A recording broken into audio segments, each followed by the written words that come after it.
Are there any dead certs of players that you say, listen, these guys are out on their own, they're actually, after making that position their own over the last 15 years? Yeah, I would reckon there's a 5 or 6 that... Such as? Stephen Cluxton.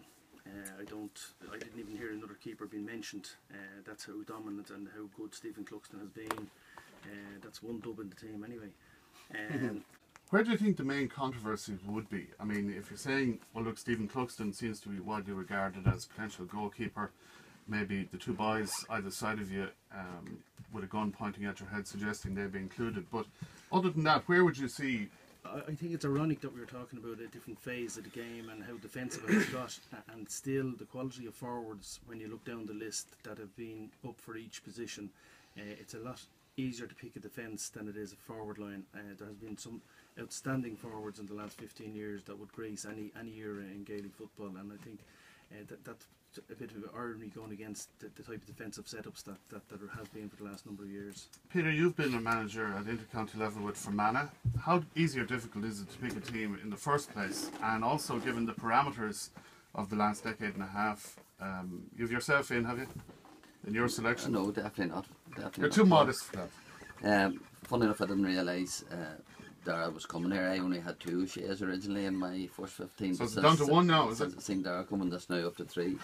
But yeah, there's a number of things you have to weigh in when you pick any 15.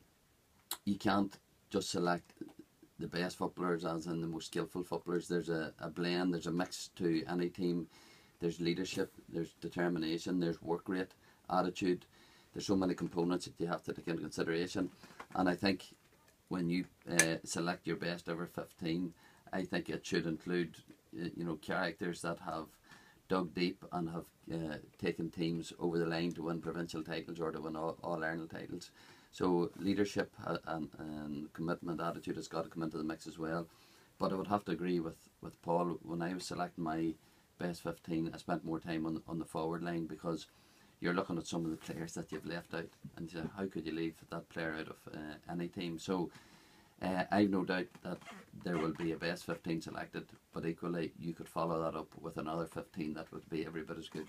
Dara, we know you've tried your hand at management and you're going to have a look at 15 here again today. For you, who are the players that are in your mind?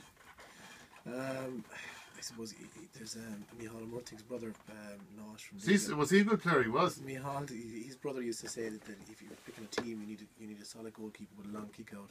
You need a tight marking cornerback. You need a stopper at centre back. You need a high fielding midfielder. You need a brain at centre forward, and you need a free taker. But most importantly, he said you need a scamp as well. So like Peter said, Paul Galvin's in his team then. But the big question, Dara, today is, who is the scamp on Dara O'Se's team? And do you want to give us your 15 there, Dara? I will. In goal, I put Stephen Cluxton. Like the lad said, I mean, he's top class. He's unfazed. He's unflappable. His kick-outs have been superb. He was a shoe-in really. Right cornerback, I went for Mark O'Se. You taught him everything he knows. Just about, yeah. Fullback, a guy, very underrated guy. We used to call him Zizou after Zinedine Zidane. Mike McCarthy played fullback, could have played at corner forward. Probably the most skillful player, underrated player. He played against Galway in 2000. He was marking Derek Savage, and he was having a stormer at half time. He turned around to John O'Keefe and he said, "Take me off, I'm having a howler here." He said like that, and he just, a guy like that you wouldn't like the big days or wouldn't like the accolades that went with it. But a very unassuming fella, but for me, one of the best players that played for Kerry. Keith Higgins, I think his performance last year in the semi-final against James O'Donoghue was probably, and it's with these blanket defences, the likes of a Keith Higgins, a man marker, is going out of the game, and his defending without falling last year was just, for me, was top drawer. Half back line? I couldn't pick Mark without picking Tomas. I suppose if there was time, I'd probably pick Paddy as well.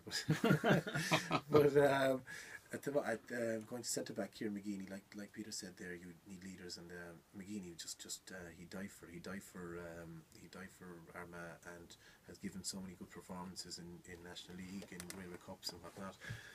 For me, probably the total pound for pound the best footballer I played would have been Seamus Moynihan.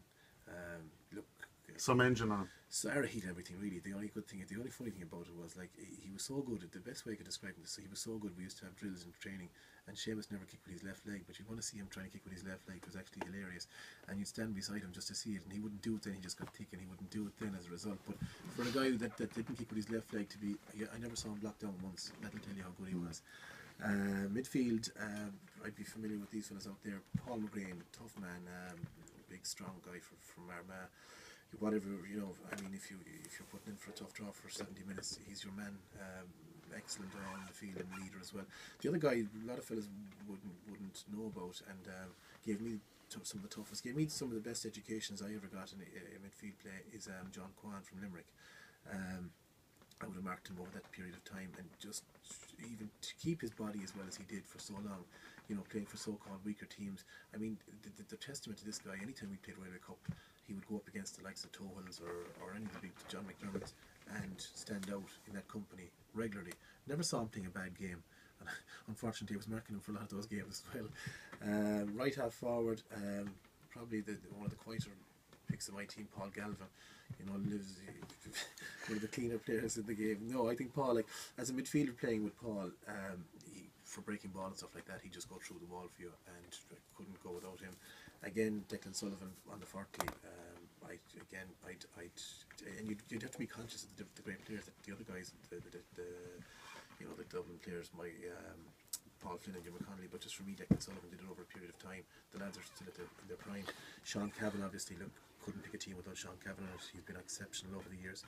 Colin Cooper, look, enough said about Colin Cooper. For me, Pádraig Joyce gave so many years of consistent form for Galway. And I suppose then, look, as I said at the start of it, we need to pick a scamp, and I suppose I'd have to be Canavan for that. Well, I was wondering where you were going with that. We're coming up on time. Paul, have you anything radically different in terms of your selection? Where are the main changes for you? Just laughing with Dara picking 7 Kerry men, even though they only won 6 All-Irelands in that period. And that's without putting himself, who was a shoe-in our team. I gave a shout out to Anthony Lynch at cornerback for Cork. Very unassuming guy. Was a brilliant footballer for Cork over a long number of years. Mark O'Shea and Seamus Moynihan, a fullback I went for. Thought he was a phenomenal player. He had to be in the team, and he did a great job for Kerry. Half-back line was Tomás O'Shea, Kieran McGeaney, who I had the pleasure of managing at Nafina for a long number of years. What a player and what a leader. And then Philip Jordan, I went on the other side. Midfield, Dara and Sean Kavanagh. Half forward line, you know, Paul Flynn has won 4 All-Stars. Kieran MacDonald was brilliant for Mayo over a long number of years, but I went for Brian Dewar. Again, he changed the game in the role he played. Centre forward, I thought Alan Brogan has been a phenomenal player for Dublin for a long time, still there, contributing. But I gave the nod to Pádraig Joyce. I thought he fantastic footballer. And the other wing, the best Dublin footballer that I've ever seen, gave him his debut in 2007, is Dermot Connolly, and he's in my team. Inside it was Gooch, 13, Michael Murphy at 14, and the little fella beside me here, Peter Canavan, in the other corner. Try marking him, says you. Now, P, what is the verdict that you have? Have you anything radically different from the lads? Not really. There's a mixture there. Where's the main changes? Well, Philip Jordan, I've in my team. I don't think you could pick a team without some of the thrown defenders. Conor Gormley, excellent. Ryan McManaman, but in terms of a half-back, Philly Jordan had it to a T, so he's certainly in my team. And the 2 midfielders are Dara and Sean Kavanagh. I do have Brian Dooher in half-forward as well. I suppose it was a head-to-head between him and Paul Galvin, 2 very similar players, and played exceptional roles for both counties. But Dooher's leadership was exceptional. Matthew Ford will be delighted to see you put him in. And that's the only change, yeah, that the boys haven't got. Now you're missing out on Benny Coulter, Paddy Bradley, Stephen McDonald, Oisin McConville. They could all push hard for a corner forward slot. But if Matty Ford was from Kerry or from Dublin, he would have multiple All-Stars and All-Ireland medals at this stage. So Matty Ford in the corner. Midnight. Well, it's been great having you, Peter Canavan, Paul Caffrey and Dara O'Se in for Today FM's Championship Sunday. Don't forget the 15 for 15, the deadline, midnight tonight.